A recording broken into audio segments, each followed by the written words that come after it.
बिस्मिल्लाहिर्रहमानिर्रहीम। अस्सलाम वालेकुम दोस्तों, सोनीफाइल यूट्यूब टेक्नोलॉजी चैनल पे अपने तमाम दोस्तों को खुशामदीद कहता हूँ। उम्मीद करता हूँ कि मेरे सारे दोस्त ठीक होंगे, खैरियत से होंगे। दोस्तों, आज की इस वीडियो में मैं आपको बताऊंगा टेंडा की रिमोट मैनेजमेंट फंक्शन के बारे में। अपने टॉपिक की जानिब बढ़ने से पहले मेरी आप तमाम लोगों से ये रिक्वेस्ट है, अगर आप मेरे चैनल पे नए हैं तो सबसे पहले चैनल को सब्सक्राइब कर लें, साथ ही बेल आइकन पे जरूर क्लिक करें ताकि मेरी हर आने वाली न्यू वीडियो की अपडेट आपको नोटिफिकेशन में मिल सके। तो चलें दोस्तों, स्टार्ट करते हैं आज की इस नई और इंटरेस्टिंग वीडियो को। तो टॉपिक है हमारा रिमोट मैनेजमेंट सिस्टम। टेंडा के राउटर के अंदर ये बहुत ही प्यारा, बहुत ही जबरदस्त फंक्शन है। सबसे पहले अपने राउटर को आपने एक्सेस कर लेना है, जो भी आपका आईपी हो। मेरे पास आईपी है 192.168.0.1। एक्सेस करने के बाद आप इस तरह डैशबोर्ड के ऊपर आ जाएंगे। इसमें दो चीजें रिक्वायर्ड होती हैं, एक आपका वैन आईपी और दूसरा आपने अपने इस फंक्शन को एनेबल करना है। आपके लेफ्ट साइड के ऊपर आप देख रहे हैं कि ये सारे पॉइंट्स नजर आ रहे हैं। यहाँ लास्ट पे एडमिनिस्ट्रेशन का ऑप्शन है, इस बटन पे क्लिक करने के बाद आपने स्क्रॉल डाउन करना है। स्क्रॉल डाउन करेंगे तो आपको एक टाइटल नजर आएगा रिमोट वेब मैनेजमेंट का। यहाँ पे अनेबल पे टिक नहीं है तो मैंने अनेबल पे टिक कर दिया है। उसके बाद आता है अलाउ इंटरनेट यूजर्स। यहाँ पे अगर आप इसको कस्टम करेंगे तो आपने यूजर का नेम टाइप करना है कि जो बंदा इसको एक्सेस कर सकता है। अगर आप यूजर नेम टाइप कर देंगे तो आपका रिस्ट्रिक्शन लग जाएगी, सिर्फ वही यूजर इसको एक्सेस कर देगा। अगर आप इसको एनी वन के ऊपर क्लिक करेंगे तो कोई भी बंदा इसको इस पोर्ट नंबर के जरिए एक्सेस कर सकेगा। तो पोर्ट नंबर आप चेंज भी कर सकते हैं, 2020 में लिख देता हूँ, अगर नहीं तो मैं इसको 4040 भी लिख सकता हूँ, वट एवर जो आपका दिल करे, लेकिन ये 4 डिजिट का होना चाहिए।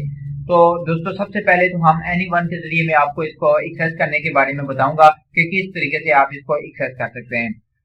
यहाँ से मैंने 4040 कर दिया है। उसके बाद ओके पे क्लिक करके अपनी इन सेटिंग्स को मैं सेव करूंगा। सेव करने के बाद दोबारा स्टेटस पे जाएंगे।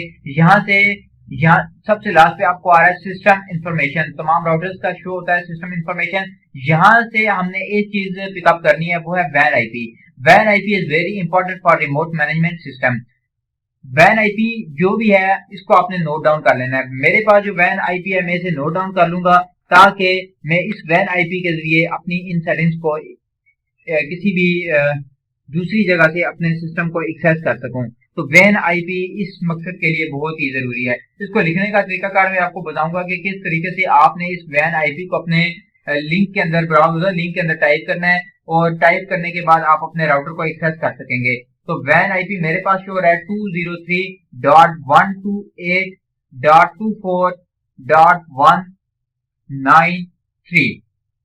मैं अपने पास यहाँ पे दोस्तों एक नया ब्राउजर ओपन करता हूँ। नए ब्राउजर को ओपन करने के बाद मैं आपको दिखाऊंगा कि आप कैसे रिमोट एक्सेस कर सकते हैं। तो यहाँ पे आपने वो आईपी टाइप करना है कुछ इस तरीके से 203.128.24.193। आपने डबल डॉट शिफ्ट के साथ दबाने के बाद यहाँ पे लिख देना है 4040, क्लिक करना है। डायरेक्ट ये देखें टेंडा लॉगिन का ऑप्शन आ गया है। यहाँ पे मैं अपना पासवर्ड दूंगा, लॉगिन पासवर्ड, और पासवर्ड देने के बाद ये मेरा राउटर यहाँ पे एक्सेस हो गया है। आपके सामने नजर आ रहा है इस टाइम के राउटर एक्सेस हो चुका है। दोस्तों, ये तो मैंने अपने ही सिस्टम के अंदर दूसरा ब्राउजर ओपन करके इसको एक्सेस किया है। अब मैं आपको अपने मोबाइल के अंदर विदाउट वाईफाई यानी कि डेटा कनेक्शन को यूज करते हुए मैं आपको इस राउटर को एक्सेस करना सिखाऊंगा।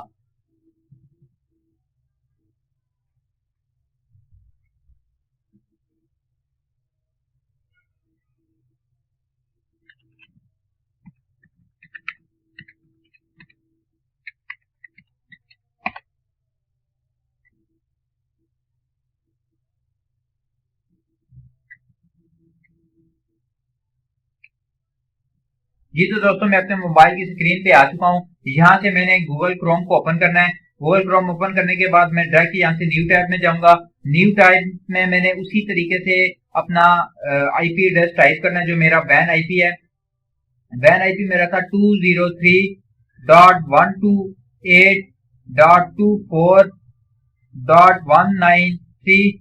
उसके बाद 2 डॉट्स के बाद 4040 और इसको ओके कर देना है। जैसे आप इसको सर्च करेंगे तो आपके पास आपका राउटर एक्सेस हो जाएगा, जिस तरह ये मेरे पास मेरे वाला राउटर एक्सेस हुआ है। लॉगिन पासवर्ड के बाद मैं अपने राउटर के डैशबोर्ड पे आ चुका हूँ। डैशबोर्ड पे वही तमाम सेटिंग्स जो कि मेरे राउटर पे शो होती हैं वो इस टाइम शो हो रही हैं। यहाँ से बैठ के मैं अपनी अटैच डिवाइसेस को देख सकता हूँ कि कौन कौन सी डिवाइसेस मेरे साथ अटैच हैं। तीनों सिस्टम मेरे पास इस टाइम अटैच हो रहे हैं, क्योंकि मोबाइल मेरा डेटा कनेक्शन पे है, डेटा कनेक्शन मोड पे मैंने इसको एक्सेस किया है, तो इसलिए मोबाइल शो नहीं हो रहा। ये तमाम फीचर्स यहाँ पे प्रॉपर तरीके के साथ वर्क करेंगे। जिस तरह आप लैन आईपी के जरिए अपने राउटर को एक्सेस करते हैं तो उस टाइम ये फीचर्स काम करते हैं। ये बहुत ही अच्छा फंक्शन है टेंडा राउटर के अंदर, जो कि मैंने आपको बताया।